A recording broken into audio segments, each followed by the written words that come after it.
La coopération Côte d'Ivoire-France dans le domaine de l'éducation et la formation se porte bien.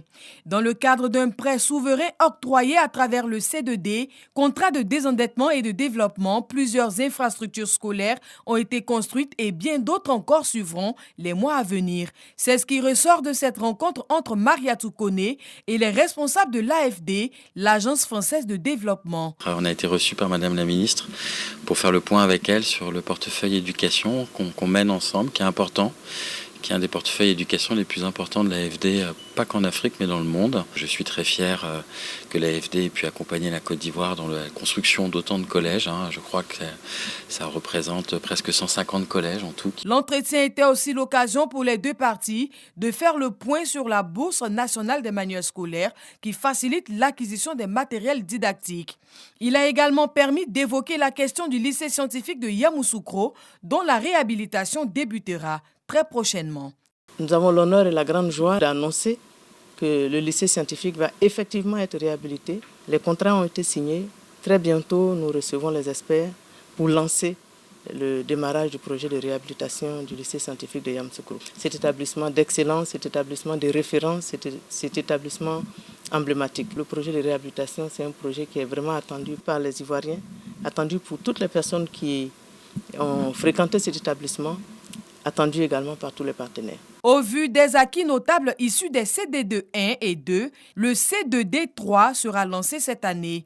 Il représente pour les acteurs un défi majeur. « 16 véhicules pour renforcer la mobilité des équipes en charge du programme d'insertion socio-professionnelle et citoyenne de la jeunesse ivoirienne. Il s'agit de la phase 3 du contrat de désendettement et de développement C2D qui lie le gouvernement de Côte d'Ivoire à l'Agence française de développement. Au nombre des bénéficiaires, 9 régions, entre autres le Lodjibois, l'Ifou, les Grands Ponts, la Maraoué et le Nzi.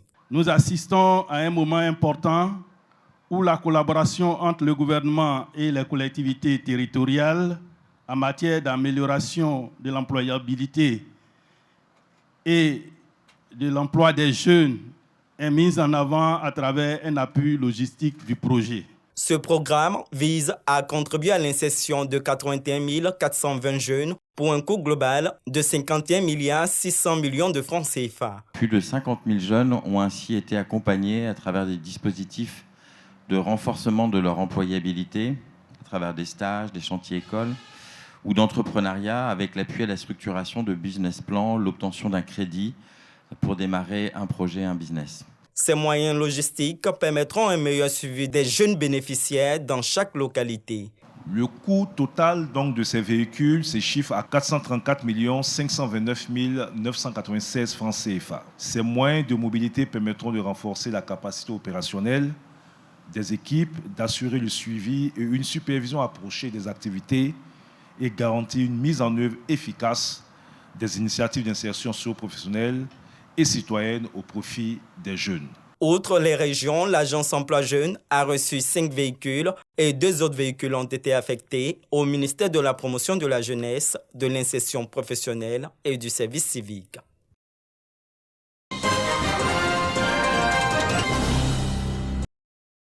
Les besoins de la Côte d'Ivoire en matière d'objectifs climatiques sont estimés à 22 milliards de dollars, soit 13 000 milliards de francs CFA.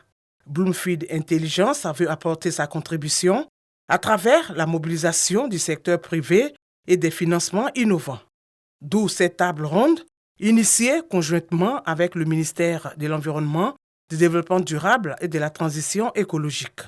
Cette rencontre réunit experts du domaine, partenaires au développement et financiers, autour du thème « Impact des changements climatiques sur l'économie ivoirienne ». Notre objectif est de mettre à disposition de l'information contextuelle et des analyses pour permettre aux décideurs de prendre des décisions. L'idée, c'est vraiment de mettre en relief des solutions ou de susciter des questionnements et des prises de conscience pour qu'il y ait une action collective pour justement adresser cette problématique qui est extrêmement importante. Des financements sont disponibles. Mais pour les atteindre, il faut d'abord avoir des projets qui sont bien ficelés, qui sont documentés, basés sur des évidences, avec un cadre de résultats et les études de faisabilité. Agir avec urgence et détermination, tel est le leitmotiv du ministre Jacques Assaoui-Conan au cours de cette table ronde sur les changements climatiques. Les changements climatiques ont un impact véritable sur tous les secteurs de l'économie ivoirienne. En même temps, le panel a permis de faire des propositions, des axes d'action prioritaires qui vont permettre au gouvernement de prendre des décisions. En matière de financement, nous avons élaboré un portefeuille national de projets dont nous avons parlé et avons demandé au secteur privé de s'approprier ce portefeuille et de financer les actions prioritaires qui y sont identifiées. Un rapport a été présenté. C'est un outil stratégique qui propose une cartographie dynamique des risques climatiques.